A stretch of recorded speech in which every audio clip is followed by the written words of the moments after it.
মোহনপুরের সুভাষ দাস নামে এক রোগীর মৃত্যুকে কেন্দ্র করে জিবি হাসপাতালে ত্রাহি মধুসূদন অবস্থা।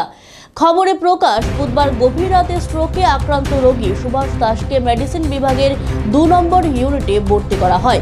রোগীর আশঙ্কাজনক অবস্থা দেখে ওয়ার্ড থেকে নিউরোসার্জনকে অন কলে ডাকা হয়, কিন্তু তিনি সেই ডাকে সাড়া দেননি। রাত ভোর বিনা চিকিৎসায় থেকে পরদিন সকাল 11টায় সুভাষ দাস মৃত্যুর কোলে ঢলে পড়ে। রোগীর আত্মীয় স্বজন ক্ষোভে দুঃখের ডাক্তার এবং নার্সদের উপর চড়াও হয়। পুলিশ এসে দুজনকে গ্রেফতারও করে। পরে রোগীর আত্মীয় স্বজনরা গাফিলতির অভিযোগে বিচারের দাবি তোলায় কর্তৃপক্ষ 3 সদস্যের এক তদন্ত কমিটি গঠন করে। তারা 5 দিনের মধ্যেই তাদের তদন্ত রিপোর্ট পেশ করবে। জিবি হাসপাতাল জুড়ে রোগীর পরিজনদের বক্তব্য, এক শ্রেণীর ডাক্তার এবং সেবিকাদের একাংশ রোগীদের সাথে দুর্ব্যবহার করে থাকেন।